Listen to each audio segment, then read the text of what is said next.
Right, and it's us. Hey everyone, thanks to Russell and who else have we got on the live stream? Let's have a look. You guys are going to be famous. Wrestle and Russell. That's excellent. I couldn't have scripted that better.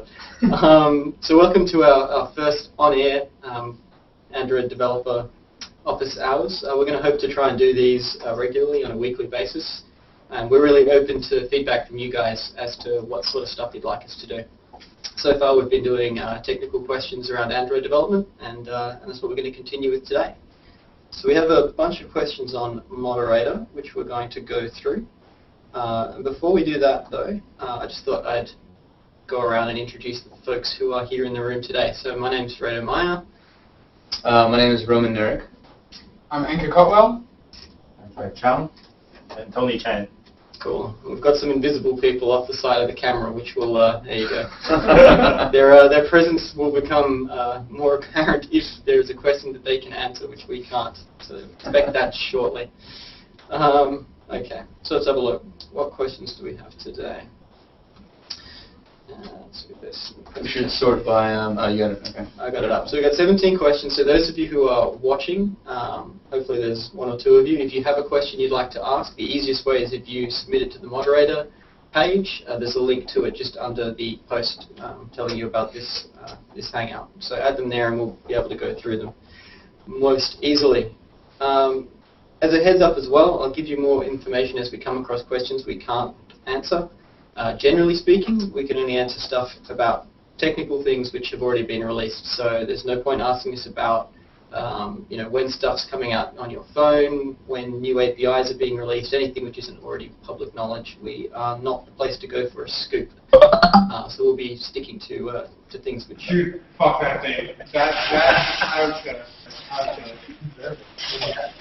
Mute, please. Thank you. Okay, first question. Are there any plans to update the Android Maps API to support fragments? And there's also a request for a non-shared library version for devices like the Kindle Fire. So we can't comment on anything which isn't, we can't comment on things like the Kindle Fire. In terms of plans for fragment support for Android Maps, I think it's fair to say that the Maps library's been pretty static for a while, static in terms of it hasn't changed much. I know that the team working on that are certainly hoping to ship some improvements out, try and get it closer to feature parity with the sorts of things you have on the Google Maps app or even the JavaScript version of the Maps library.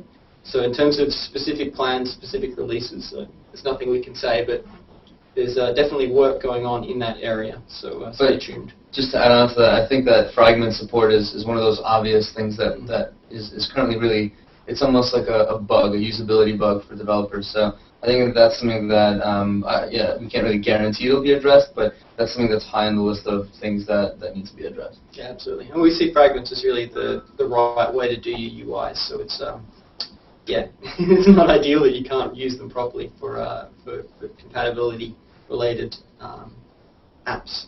But it's good that people are raising these questions because it helps us prioritize it internally as well. So absolutely. We've heard this one a number of times, and it's good that people continue to let us know. Yeah, pretty much every single Hangout before today, this has been brought up. So it's been voted on many times internally. That's the bug that we need to address. Exactly. So hopefully we'll be able to let you guys know if and when something happens along those lines. Yep. Thanks for joining us, Trevor. Okay, next question is, I have an app that needs to log in and retrieve user data using web services. What is the best practice for achieving this? Using async tasks or background services? If async tasks, how would you trigger the next task after the first completes? So it sounds like what you want to do, so this is from Joe. So it sounds like what you want to do, Joe, is essentially have I think the best way to do it would probably be to have a background service of the intent service variety. So that works by basically creating a queue of intents. So what you would do here is you'd create this intent service which would go through and perform each of those login tasks. So it would log in and retrieve the user data. And it essentially queues those intents. So every time you call start service and pass in the username or the user data, within the intent to start service, it's going to add that to a queue, and the intent service will just keep running executing or processing each of the intents in the queue until there's none left, in which case it will terminate itself and then restart as soon as you send it a new intent. Does that sound reasonable? Yeah, I mean, async tasks they're kind of tied to a specific activity. So if you have something that's potentially kind of spanning across multiple activities, or something that's not even running in the foreground, then async tasks aren't going to solve that. They're really more for more kind of really short-term processes and operations. So yeah, I think the service probably makes the most sense. In particular, the async task is really optimized for sort of synchronizing to the UI thread, so you can do your background tasks and then modify the UI without having to do the thread synchronization yourself. So if what you're doing doesn't touch the UI directly, the async task is probably a little heavyweight, or at least the wrong sort of approach to take. Let's take a question from the people in the Hangout. We've got a few people live on with us. Anyone online with us who'd like to ask a question direct?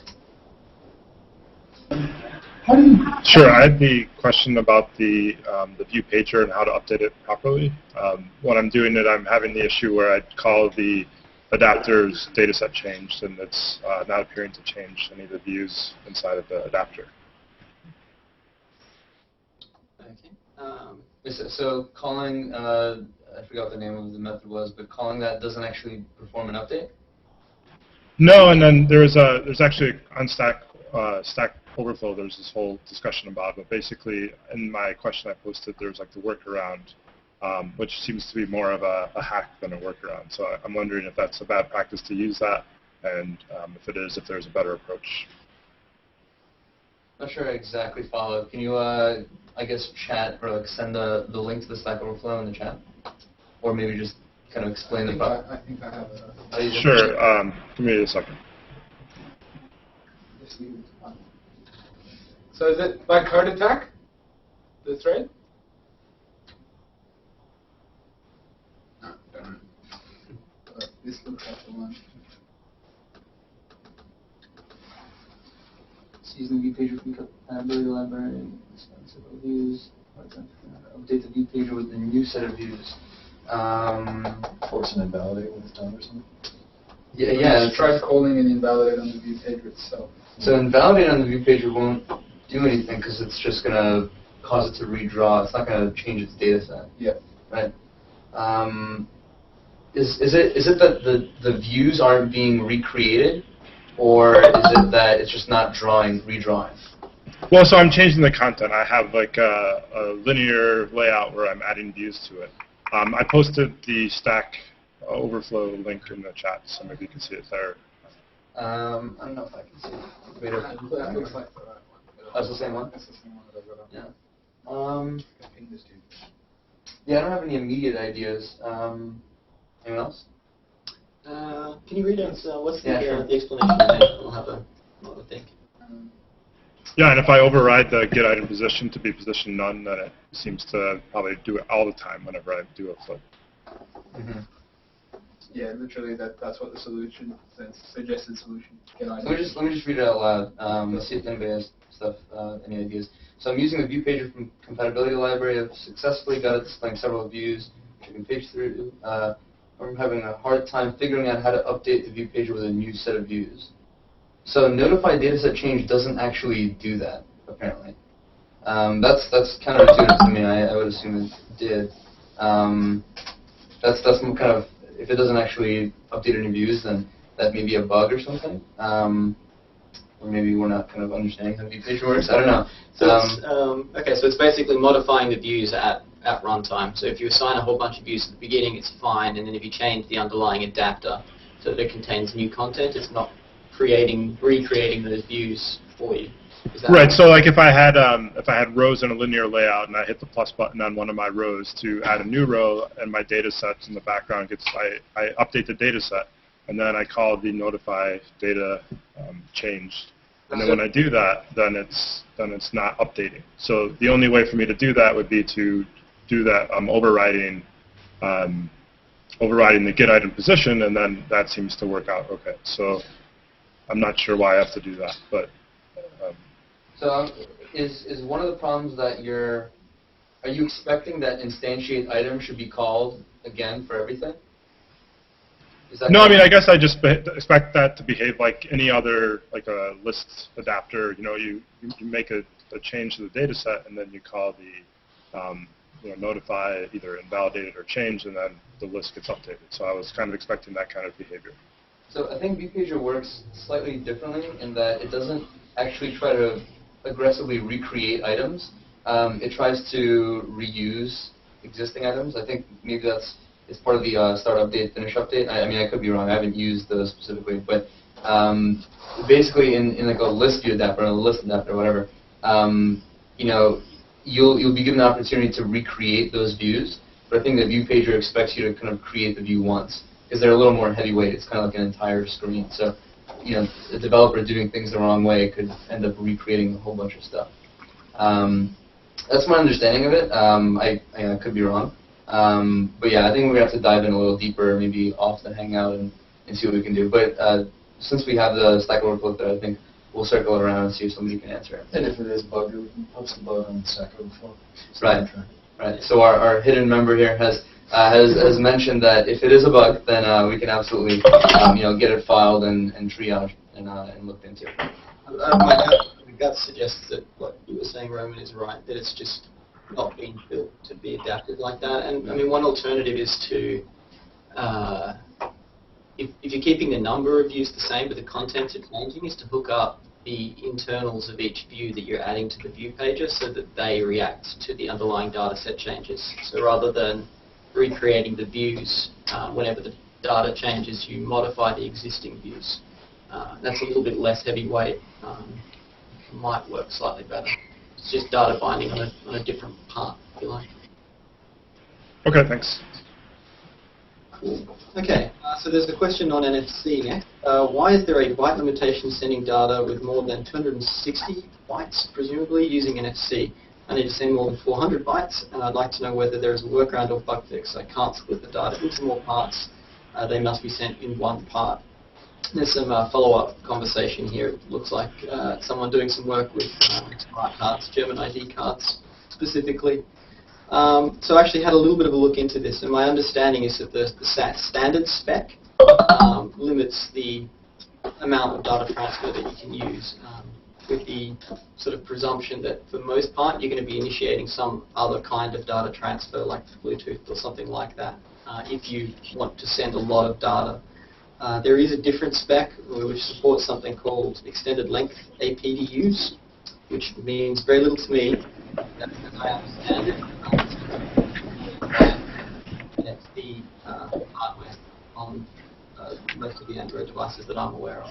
I don't have anything definitive, but my understanding is that it's not supported by the hardware or by the platform at this point. Okay. Do we have any other questions from the live Hangout? No, you guys. Oh, yep. Fire away. You are still muted, though. Hi, I am Russell. Did you hear me? Not yet. Do you hear me? Yes? Yeah, we can hear you now. Yes? Okay. I have simple questions for you, but not for me.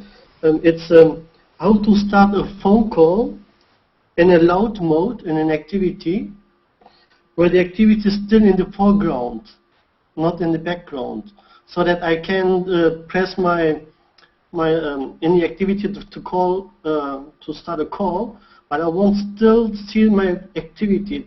I don't want that it goes background, because the person has to still read the content of the activity. I couldn't find any documentation or in Google. I couldn't find anything. Is there something how to do that, to start a phone call in loud mode, but it has to be still in the foreground? Quick question. Are you creating a soundboard for prank calling? Pardon? Never mind. Silly question. It's for pizzeria in Düsseldorf. Oh, okay. That's cool. So I don't know if it's possible to do that without some trickery. I mean, I'm guessing how you're actually starting the call is using like action call or action dial. Yeah. Probably action call, right? My guess is that there's no formal API for this. Probably because it would result in a potentially pure like user experience if the user just got thrown into a call without them knowing about it. I mean, they get a notification in the top left of in the status bar, but that may not be enough of a UI cue that they're now in a phone call. I mean, I don't know how much we should recommend here, but you could potentially, isn't it possible to, I guess, start an activity after the phone call activity is on top? So like the phone call activity pops up, the dialer activity, and then some amount of time later you restart your activity and it will jump on top. Or you can potentially declare a broadcast receiver trapping phone connected.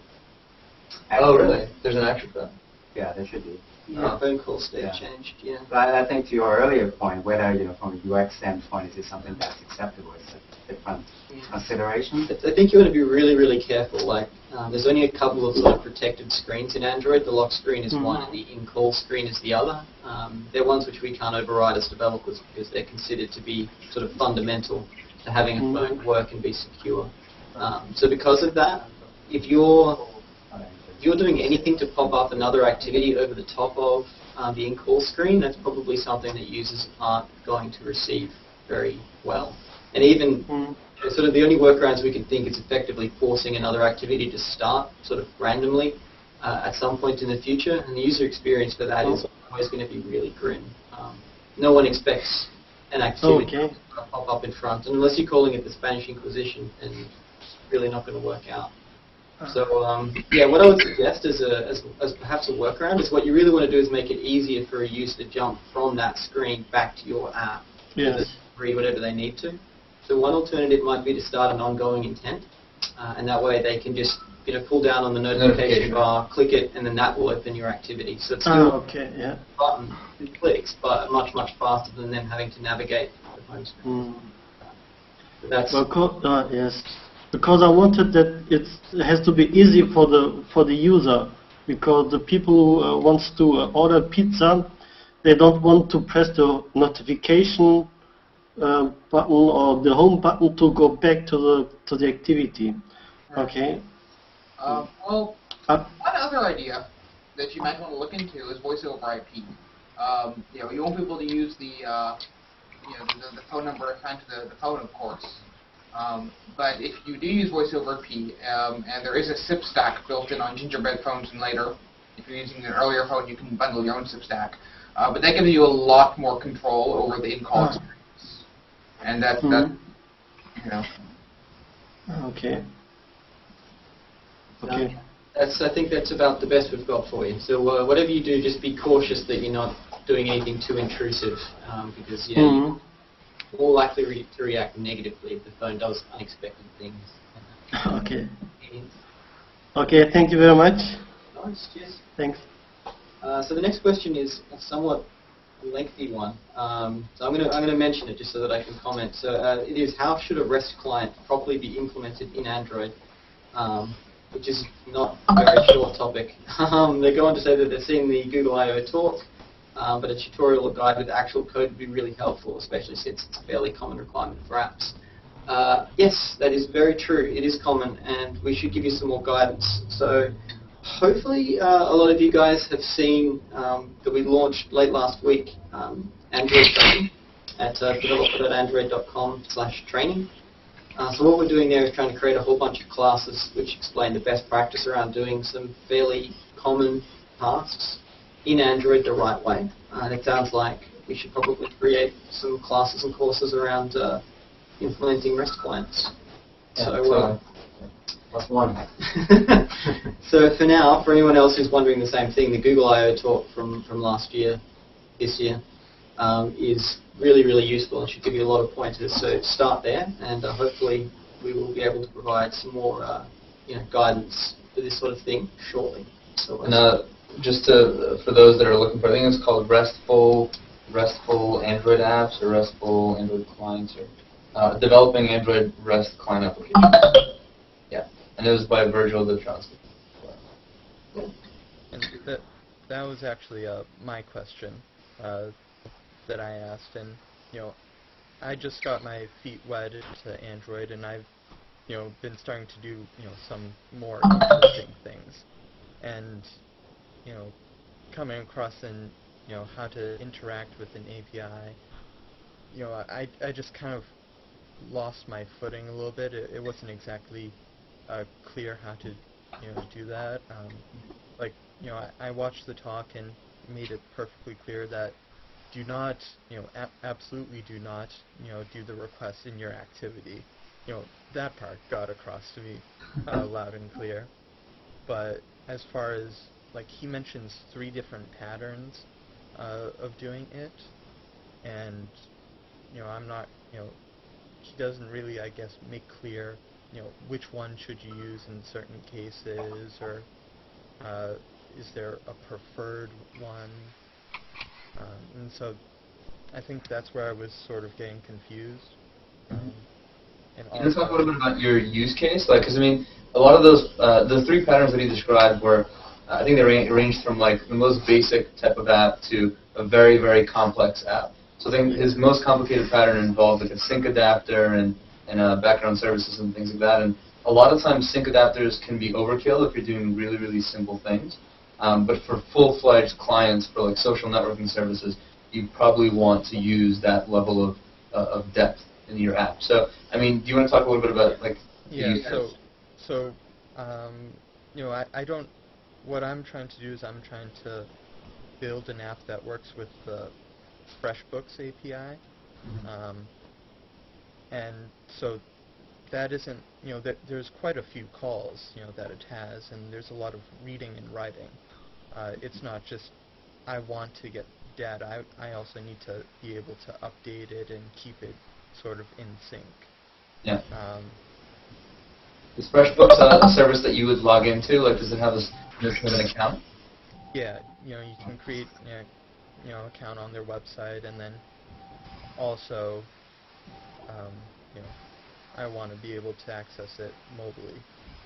Yeah, I'd say the most robust implementation will use like the account manager to have a kind of FreshBooks account on the device, and then a sync adapter that syncs FreshBooks data. Be it, I don't know too much about FreshBooks, but like contacts or like my bills or whatever as separate syncable items, and it ties that to the account.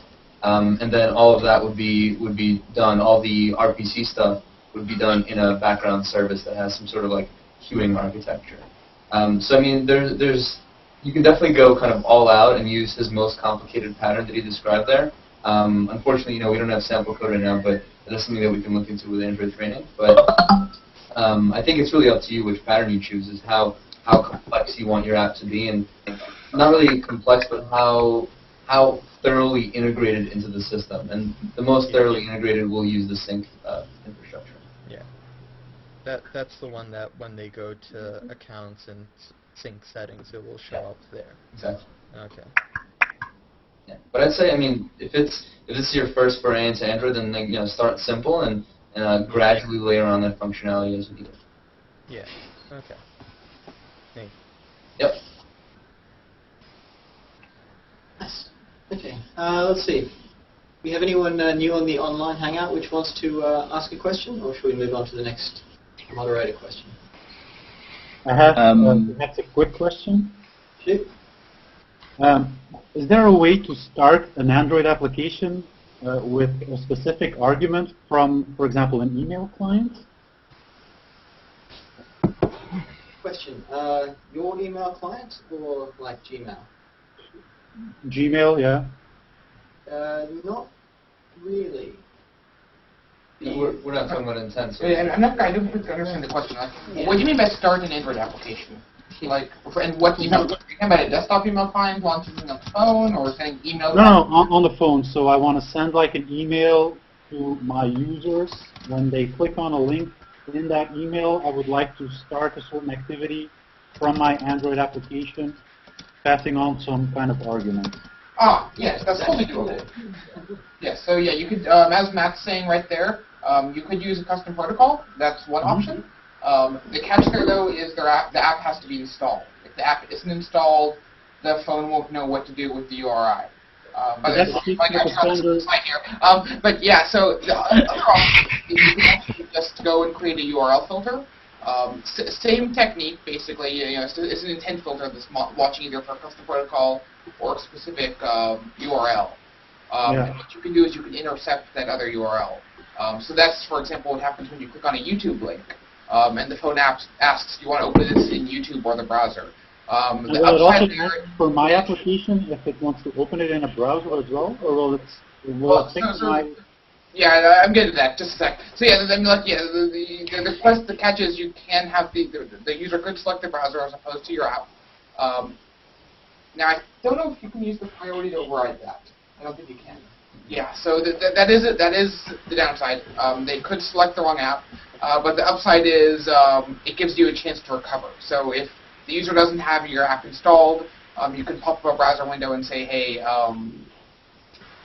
you should go download the app. So that depends on the nature of what you're doing. If it's absolutely critical that your app is brought up instead of the browser, go with the custom protocol. And you'll have to include some text in your email saying this will only work if the app's installed. Go one step further and have a link to your app in market in the email as well. So if their app isn't installed, then they click the other link and it can go and install it straight away. Okay. Cool. And in case it wasn't obvious, or for other people, the way that you implement that within your own app is using intent receivers or broadcast receivers with intent filters, which can be customized to listen for particular protocols or schemes or basically anything else within a URI. Also, I'll add one additional caveat to that. If you do use custom protocol, don't go with just custom app. Use X-custom app. If you don't have the X in front, it's assumed it's actually some sort of standard.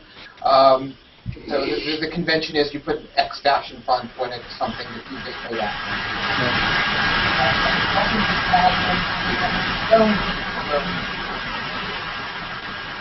There's always a possibility that values that they want. I might just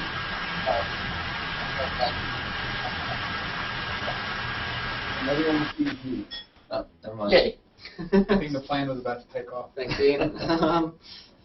Perfect. Okay, so let's go for another moderator question. It asks, this is SBN, asks, what is the preferred design pattern using the ICS/honeycomb tabs for implementing a swipeable Viewpager? Are there any plans to make the standard tab swipeable or move the Viewpager into the standard source? So the question is, do you use either ICS tabs or a swipeable Viewpager? And I don't think this is an either-or. I think there are a lot of cases where you want to use both. If you notice in Ice Cream Sandwich in Android 4.0, in most cases where you see tabs, they are swipeable. You can swipe between those tabs.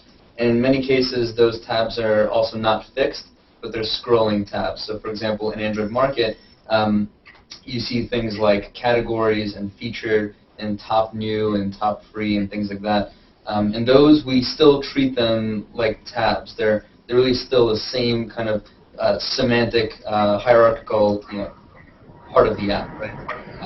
So really, you want to use swiping wherever possible, where it makes sense.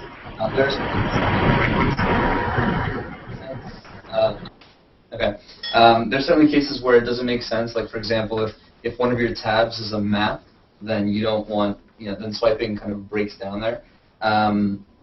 But in general, you want to start using the Viewpager for tabs. And where possible, if you have a Viewpager that doesn't have tabs, if tabs don't really make sense there, then try to use some other indication that your views are swipeable, because not all users will immediately look at a screen and say, oh, I can go left and right here. So other things besides tabs are things like indicators, indicators saying that there's something on the left and something on the right. I think one example of this was TweetDeck. And then there's also kind of the tick marks option, where basically you see kind of 3 circles and the currently selected page is filled in or something. The latter is less standard, and tabs are really more standard, but those are some of the different options. The last thing I want to point out here is that this specific topic, Viewpager and indicators, was covered in one of the Android training lessons. So definitely take a look there if you're looking at using it. The second part of this question was, are there any plans to make the standard tab swipeable? Potentially. It is one of our kind of core design patterns in ICS, so it's possible. and move the Viewpager into the standard source.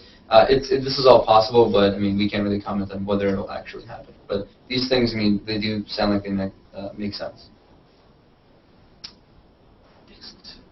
Okay, next question is from Adam in New York, and I think we actually talked about this one already. What is the proper way to update a view in the Viewpager when you call pageReductor.notify dataset changed? I think it's updated. I'm having to add the following code. Yes, this is what we discussed earlier. Yeah, this will all be up on YouTube when we're done here, so anything which you may have missed, you can review at your leisure. Now that ICS, this is from Joshua V in Orange County, now that ICS makes heavy use of the swipe to dismiss pattern, will the support library be updated to include this, and or is there a standard implementation somewhere that can be used? So the first question we can't answer. It's we don't know. We hopefully we hope so, but it's really a question of of resources and things like that. Is there a standard implementation? Do you guys know the standard implementation? Or like a canonical kind of good implementation? I haven't seen one myself. Is there anything in the open source? Should be, right? Good point. Yeah, that's true. It is. I mean, ICS is open source, so you could look at how notifications or recent apps or I don't know about the browser, but I mean, you could see the implementations that we have. Notifications are custom. Oh, are they I custom? don't know what other things use, yeah. So I mean, you can certainly look at the implementations. They may vary. They may differ between like notifications and recent apps and browser, but there is code out there. I don't think that we have a good kind of third-party library that we can point to. Yeah, there are shared facilities actually between recent notifications. Some of the animation stuff is customized, but they do use Swipe Helper, which I guess would be. Swipe, is that internal or is that a public? Yeah. Okay. But it's open source. They can see how it's done as long as it's in open source, right? Yeah, absolutely. Okay, so it doesn't look like we have anything convenient like a library or even standard implementation. So that again is something that we may look to do a class on in Android training. It would seem to make sense. But what we've tended to find is that there's always a slight gap between the cool new user experience stuff that gets introduced in a particular version of Android and when that becomes sort of standardized enough so that it gets tucked into the framework for external people to use. So hopefully that's something which will come. But again, we don't know, but we will certainly lean Swipe heavily. Helper is definitely in the open source. It's kind of the system UI source. Perfect. So Swipe Helper is probably a good place to start to find out how it's done in the system, and then, yeah, go from there. Yeah, if you make stuff public in the API too early, you will regret it very soon. Exactly. So that's, in case any of you are wondering why it is that there is this delay, it's because the thing about not just open sourcing, but as soon as we document stuff and say that it's supported, we are making a commitment to you guys that it will continue to work and have the same APIs and it will have the same contracting interfaces forever. And it becomes really painful to change things. So we really want to make sure that we get them right before we make them available to everyone. That's why it took so long for things like Bluetooth and some of the other APIs which have been sort of hidden in the system somewhere since quite early on, but took a lot longer until they became public. So we just want to get it right before we have everyone building apps using these things. Appreciate the live questions. Absolutely. Yeah, you've got your hand up. You can certainly. I got one. Both of us kind of shot up at the same time. I've been here for a minute, though, so I'm going to go ahead. This question might be below you guys, and I'm really just starting developing for Android, like the last guy said.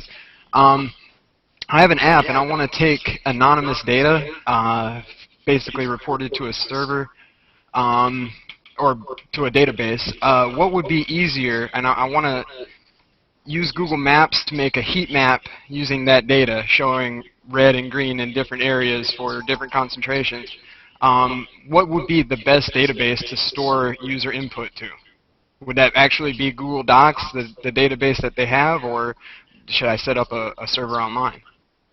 So you're collecting anonymized user information that they're entering. So like the user is typing in like a name, something, a location, or like what kinds of data is it first? And it would be a location and a numeric value. So two numeric values. So the user inputs their current location and a numeric value, and then you want to heat map it, basically. Yes. Yeah. I see. Google Docs is probably not the best thing to do. I mean, to generate a heat map, and I formerly worked on Geo, so I know a little bit about this. To create a heat map, it's a fairly complex process, but I think that there's something called Google Fusion Tables, and they have an API. I think it's a SQL-based API, where basically you can publish the data there, and then I think it can generate a heat map for you. I think it even this is already pushing my limits, but it could potentially actually give you a layer on top of the JavaScript Maps API that you show. So basically, you have a web view. If you're viewing this aggregated data on your mobile client as well, you can have like a JavaScript Maps API web view, and then show that Fusion table layer showing the heat map. Right. But that's, I think, in terms of like services that Google offers, that's probably the best for that, for generating heat maps for things like that. And I think it can also like aggregate like numeric information or whatever. But in terms of other things, I'm sure there are like PostJS is a good geo-aware database. So I mean, if you want to roll your own custom solution, that's possible too. Sure. Just, of course, it sounds like it's all anonymized and user opt-in and everything else, but just as a general heads up to anyone who's transmitting location information, to be really careful to make sure that your users understand what's being transmitted, why it's being transmitted, where it's being transmitted, all that sort of stuff. So I'm sure you've got that covered, but I just feel it's responsible to make sure that everyone else listening understands the restrictions around that as well. Not restrictions, but best practice. And there also is, in Android Market, there's basically, in terms of like the content rating, I think if you require a fine location, you can't be the lowest possible. I think it's mature. Or something like that, right? Yeah, it's like The low second- maturity yeah, or something. yeah, low maturity. Exactly. It's not available to everyone. And that's Okay. All right. Well, I appreciate that. Thank you. nice. Matt, I think you had a question as well, right? Yeah, this might be a bit of a futile one, I'm not sure. So basically I've got a custom view group that I've built kind of based off of the grid view. I've made it so it's recycling all the views that it's generating. Each view is an async image view from GreenDroid, which I've then customized, so it's not using their image caching, it's saving it to a file system and then bringing it up to the UI afterwards. Basically, the issue that I'm having is on some of the older devices, like the HTC Desire, it's kind of getting to a point where it's running out of memory in the background. Is there anything that you can think of that might be able to save it? Because basically there are about 12 thumbnail images on the screen at any one time. And the images we're downloading are slightly larger, we're scaling them down, applying a bitmap mask, and then that's going to the UI. Any ideas? Are you getting rid of the bitmap memory after you scale it down, or is that so simple? Yeah, as soon as I'm done with them, I'm recycling the bitmaps, like literally as soon as I possibly can. I've made sure I'm not kind of leaking memory in terms of passing around this rather than get application context and stuff. Yeah, I mean, you definitely want to profile it and make sure that you're not actually leaving somewhere that you're not aware of. Recycling is good, aggressive recycling. How many are coming down in parallel? I guess that's a real question. If you have large images that you haven't been able to recycle yet. So basically, we're downloading them 3 at a time. It's going through an executor. How large are they? I can't think off the top of my head, but if you imagine the size of a screen, it's about 1/3 of a screen for a HTC Desire. I can't imagine you would run out of memory by having 3 simultaneous bitmaps of that size sitting around at any given time. My slight concern is it might be where we're applying a bitmap mask, we're making a copy of them. But I mean, as you're doing these operations, you're throwing out the temporary bitmaps, right? Yeah. Can you apply the bitmap mask and just render it into the thumbnail and then throw away everything you had to produce it? So all you end up with at the end is a simple bitmap.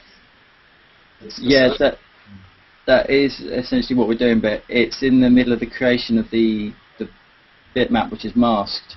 You're kind of going to have that slight point where there's always going to be 6 images in memory at one time.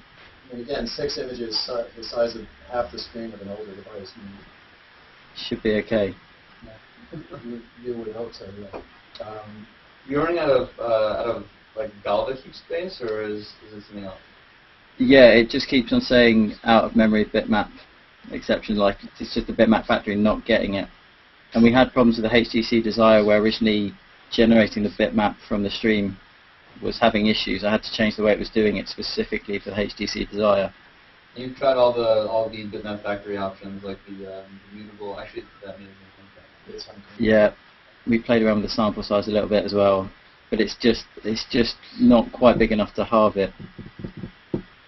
Well, I mean, just higher level other options. I mean, server side compositing may be out of the question, but that sometimes can help. I don't know if any cases that we do that in our system, in our framework or whatever, but like in our own apps rather. But that's always a good option. You can also throttle the point where you're masking. If that ends up being a source of the memory problem, you could only do one at a time, so that you delay the other ones until that's done.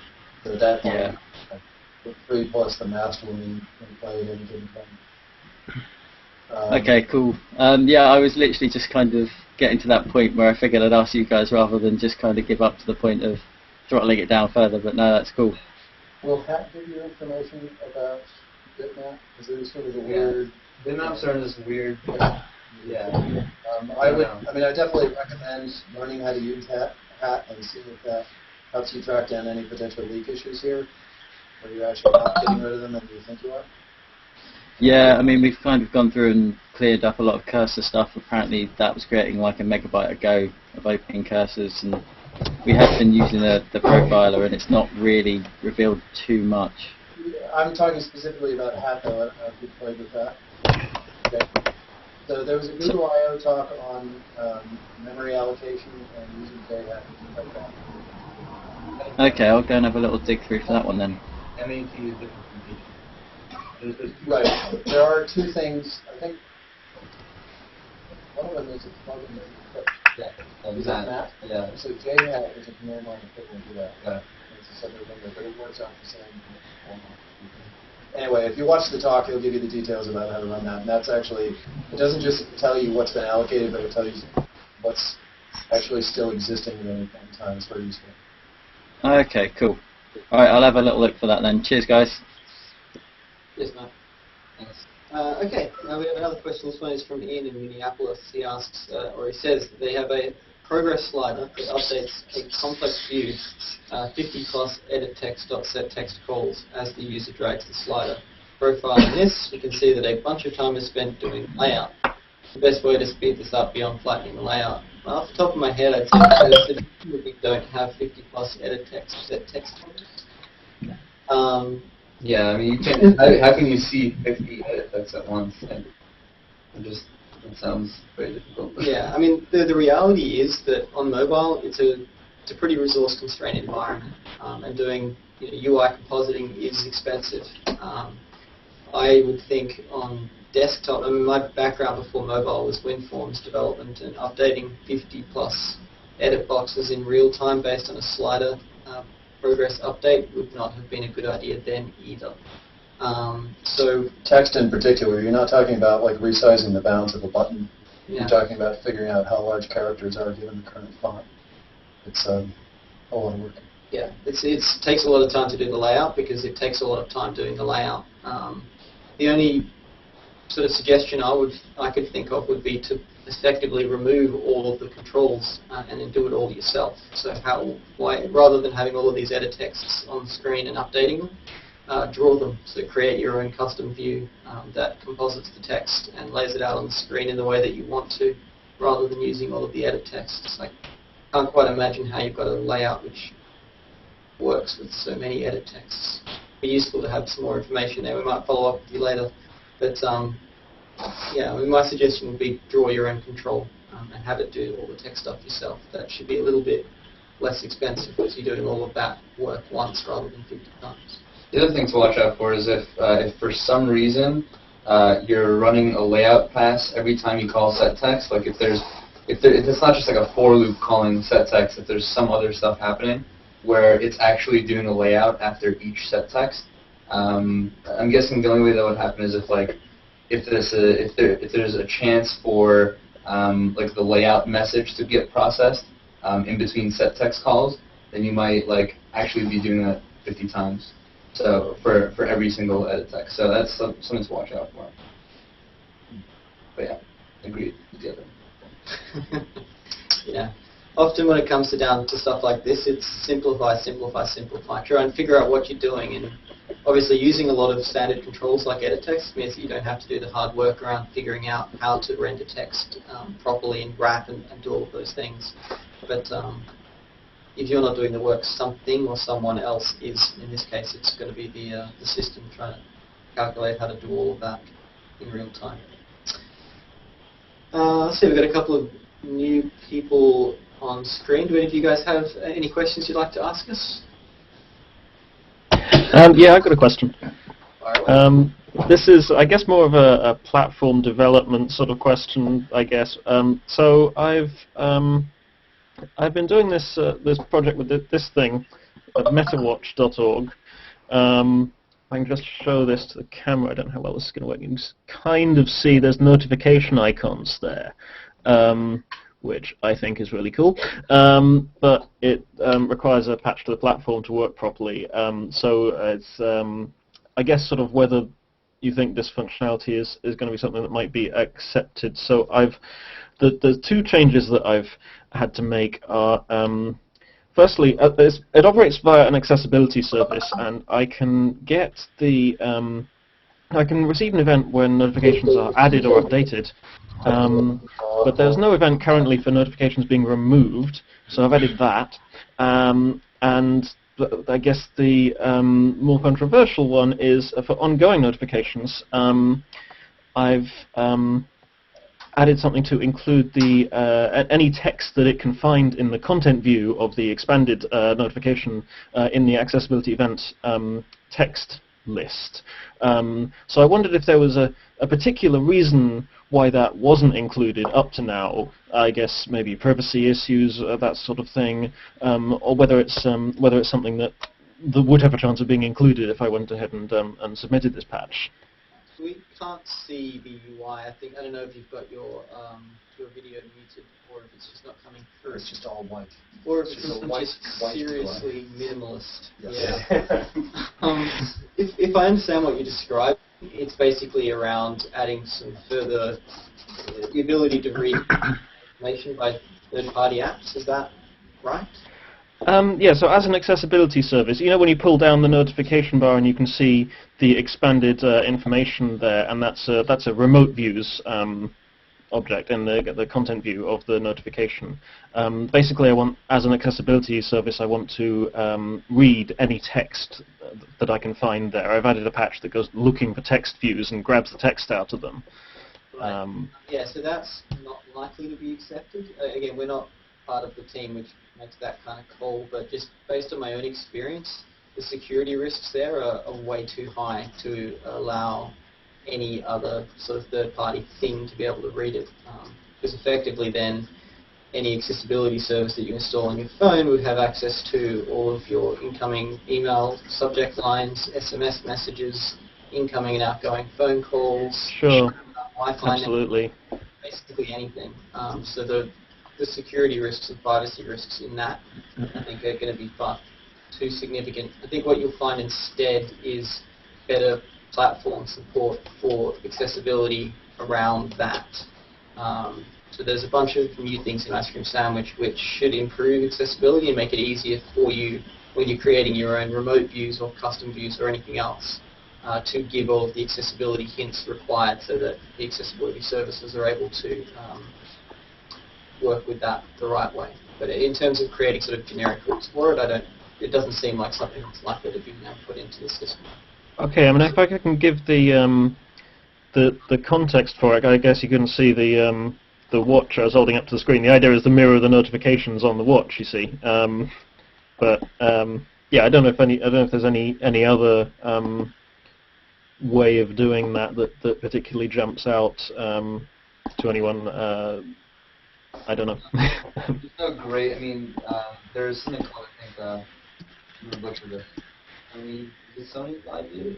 So there's Sony Live View, which has its own SDK, and I know this is not feasible for all developers to release an SDK and assume that all applications will were published to it, but you know, having a separate system may even be better. I mean, on a watch screen, there's probably, I mean, you may want to, you know, read text or have this watch speaker text, or maybe you want to show something on the watch, but it's not always going to be generic. Like, you won't always be able to apply kind of a watch visual template to stuff that's really designed for a phone screen.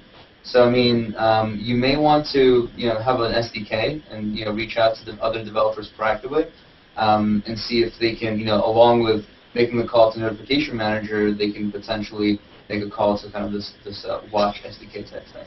I know it's not like the most feasible thing, but that's how LiveView does it. I believe they have kind of a custom SDK. It's kind of the way you have to go, because you have a choice. Like your service will send things to a phone, but there's no way for the services to send stuff to your personal server. So in that regard, security and privacy, I think, are sort of trump convenience. So yeah. Yeah, absolutely. I mean, I'm already having to put in a whole bunch of special cases for particular apps to get the text down to what I want. So in the long term, at least, I guess having apps more active participants in this process is definitely better. I mean, I think it'd be cool to have a view instead. You know, someone can do this, but you know, that's not necessarily a bad thing. But it's not something you have. So it's, you kind of have to work around the you have to work with what you're given rather than what you'd like to have. So I think right now, what we have makes a lot of sense from a security concept. There are some wonderful there's wonderful things you want to do, and it makes sense if you go for the platform. We use the remote control client API, which basically lets apps, I guess, opt in or proactively update something in some other part of the OS. So, you know, I can imagine like a watch client or something like that along those lines that is really like an opt-in process for developers. Yeah, being able to expose some sort of remote view that you can update in the same way to the remote control client would be really neat. So hopefully we'll see some sort of API for that to external third-party hardware. That would be kind of awesome. Yeah. Before we go on to the next question, I'm going to let you escape. And I'm going to ask Dan to come in front of the camera. And I'll get a little closer. Yeah, it's kind of sad. We have all of this fantastic Android stuff in the room. Like we've got the Don't sit on that. Come on, let's sit on it. Android feedback. Come on. Feedback. You have to wait for it. I just thought this outfit deserved a bigger audience. I mean, not only that, but we have these fantastic. Blocking from you. No, right. Okay. No. We have these fantastic Android living animals that we're going to. Now you're blocking me. Yeah, exactly. Water balloons loose. Yeah. They're packed with water balloons. They were kind of dangerous. This is a water balloon, yeah. Yes. We should really not have a water balloon fight here. Let's say that for another week. Okay, so we're almost out of time. We'll answer. Is anybody else on? Do one live one? Yeah, we'll do one more live one because I'm looking at the rest of the moderated questions, and they're not easy ones to ask straight off. So we might leave them into it. But yeah, so I'll take another question from the live audience if we have one. I have a little question regarding app widgets. Is it possible to hide app widgets for lower API levels? Because I would like to develop an app widget for Honeycomb and up, and leave the other API levels out. Yes, it is possible, and it's really cool how you do it. Basically, you have values. You have two values directories in your resources. One you have like values v11 for Honeycomb, and then you have a regular values folder. And inside those you have Boolean values, and your Boolean value in the regular folder is not Honeycomb, or whatever you want to call it, or Honeycomb, and you set it to false. And then your Boolean value in values v11 is Honeycomb, and you set it to true. And then in your manifest for your widget, which is a service, right? It's the update service. You set its enabled, like Android::enabled attribute to the value of that Boolean. And so what happens is on Honeycomb, the resources framework will resolve that Boolean as true, and it will enable that widget. And pre-Honeycomb, it'll resolve that as false and not show that widget. Yeah. And API level is one of the only resource directory qualifiers that this will actually work on for the manifest. You can't do the same thing for things like screen large size. or right. You can't do the same thing for screen size, but you can for API level. Yeah, and in fact, okay, cool. Example, Humanity API demos, which actually has that done for certain activities, so that as you get up to, that hopefully it makes it compatible going forward. I don't know if it's at all the right places, but it is actually there as an example. So does that make sense, or you have any questions on it? Yes, that's a cool answer. Thanks. Yeah, it's tricky, right? It's kind of like right. We've got a question from Ryan Ramchanda. I apologize for butchering that name in the comment stream. He asks, for the split action bar and ice cream sandwich, is there a way to specify some action items to the top part of the split bar and some to go on the bottom? No, not currently. So basically, split action bar, if you enable the, I forget what it was called, but if you enable the split action bar, you have all of your actions at the bottom. Yeah, they're always on the bottom. Yeah, there's no kind of these go on top, these go on bottom. It's one or the other. Cool. Yeah, and if you're in the that's because it only works in the portrait mode also. If you're in the landscape mode, you don't get a split action. Right. Excellent. Okay, so I think we've only got a couple more minutes to go. I think rather than taking any more questions, I just want to give you guys a couple of bits of updates in case you don't follow the developer blog and Andy Rubin's tweets and everything else as closely as we all do. Wait, Andy Rubin's tweeting stuff? Yeah, well, he's been Google Plusing stuff. Oh, okay. Important distinction. He actually tweeted it too. Did he? I'm not surprised. So for those of you guys who don't already know, Andy announced late last night that there's now 700,000 daily activations of Android devices, which is awesome. I think really important for us as developers, just the size of the opportunity there. It's like more than a million, almost 1.5 million new potential customers every 2 days. It's just incredible. So the opportunity is just like nothing else. And people are downloading apps too. What was it like? What was the number for monthly downloads? Something ridiculous like. The rate. We're starting to almost get to 1 billion downloads a month. Yeah, that's right. Yeah, so 10 billion app downloads is what we had that big promotion for last week, and the rate at which that's increasing is just absolutely staggering. So more users that want more apps. So yeah, got it. Yeah. We now know the limits, so we can push our whole payment structure to.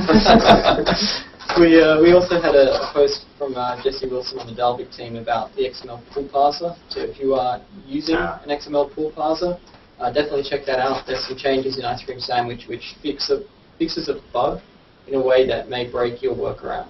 So if you are using that, check it out. And clearly important to REST apps. So if you're building that REST client, then make sure we do. Absolutely. And we also had we had our introduction to Android training was this week. So we're hoping to build some more classes. We'd really like to hear from you guys, and that's where I'm kind of going with this. Both for Android training and for these Hangouts, we want to do a lot more of this stuff to interact with you guys directly and help answer some of the questions you have and make your Android development experience better, easier, all those good things. Great, though. I do have one errata. Want to come into view? Yeah, come into view. Actually, everyone's out of focus right I didn't now. actually want to be identified with this by my name. So you can't see what beverage you're drinking, though, so it's all right. Yeah. Here's the thing. Just so I wrote the class on authenticating users, and I've just been informed that although the code that I included works, it was not actually intended for widespread use in the sense that the authentication backend that it hits is not provisioned.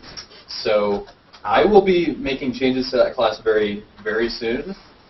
But in the meantime, please do not hit the OAuth 2 context that I cited because it will break. Thanks. Vacation leave. Don't use that as a guidance to go and download that class and now hit the OAuth 2 site, please. that was a legitimate call out for help. So yeah. So okay. So that being said, it would be Other than that, the classes are really, really good.